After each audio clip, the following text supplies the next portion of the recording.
Biz 30 жылдын ичинде bir 10 миллиардтын тегерегинде карыз алыппыз. Анан көпчүлүк ошо карыздарды төлөп атып, же болбосо айрым карыздарды кечип атып, азыркы учурда 4 миллиардтын тегерегинде карыз калган да. Бирок негизи эле ошол 10 миллиардты карап көрсөк, ошолордун бир дээрлик көбү болгону ушул инфраструктуралык долбоорлорго кеткен да. Же бир эч ким айта албайт, же бир завод курдук, же бир фабрика курдук, ал өзүн актап, өзүн жаап келатат деген бир дагы мындай чоң долбоор же чоң проект жок да.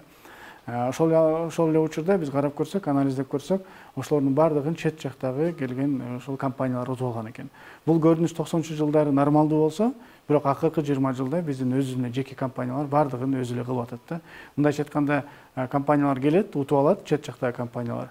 Мындайча айтканда, бизнесте каймагы деп коет, каймагын алып коюп туруп эле, бирок кайра эле карап көрсөк, бүт субподрядчик кылып биздин өзүнүн жеке компанияларды иштетип атат да.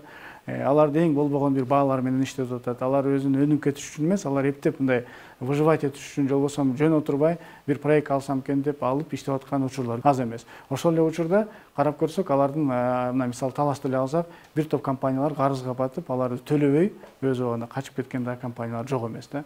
Ошол эле Бишкек Ош жолун карап көрсөк, ал жерде дагы ушундай нерселер кездешкен да. Эми айтып көрсөк, карап көрсөк, баардыгын эле биз өзүбүздүн мындайча айтканда карызды алат экенбиз дагы. Бирок ошол акчанын баардыгын кайра эле сыртка башка мамлекеттердин компаниясына, башка мамлекеттердин экономикасына сарптап келатпыз да. Биз айтып атабыз, келиңиздер, bundan ары мейли эми убакыт өттү, бүттү, көрсөттү, баардыгын биз анализдеп көрдүк. Бирок bundan ары эгерде биз кандайдыр бир карыз ала турган болсок, бул маселе бир кредит жөнүндө эле болуп атат. Эч кандай грантка биз тийишпейбиз. Болгону ошол кредит ар бир жарандын моюнуна илинип аткандан кийин, керек болсо жана өзүм айтып аткам, керек болсо жөнөкөй төлөп аткан аристе төлөп атса эле, ага уже $700 карыз келип атат да.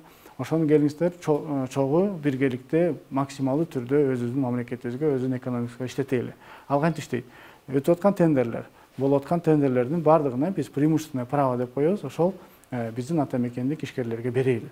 Бул менен биз баардыгын эле чет мамлекеттен келген компаниялар катышпасын деген жокпуз. Алар катышат, бирок алар консорциум түзөт, же болбосо совместно предприятие түзөт, жана биздин жеке ата мекендик ишкерлер менен тең ата болуп, анан кийин тендерлерге катыша берет. Мындай норма көпчүлүк ушул мамлекеттерде өнүккөн, өзгөчө Турцияда өнүккөн. Ал керек болсо карыз эмес, керек болсо карыз бергенде дагы, мына бизде ошондой учур болгон, карыз берип $100 миллион.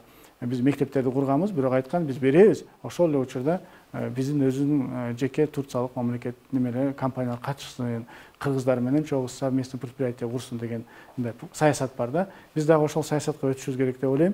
Сөзсүз түрдө биздин өзүбүздүн жеке ата мекендик ишкерлер мындан ары тендерлерге катышып, баардык ачык айкында утуп, анан өзүбүз курайлы. Ошонун алкагында ошол биздин өзүнүн ата мекендик ишкерлердин компаниясы өнүгөт. Экинчиден, толугу менен акча бизде калат. Үчүнчүдөн, ошол жумушчулардын баардыгы эң баалуу консультант деп коет, жана башка деп коет, ошолордун баардыгы сыртка кетет да.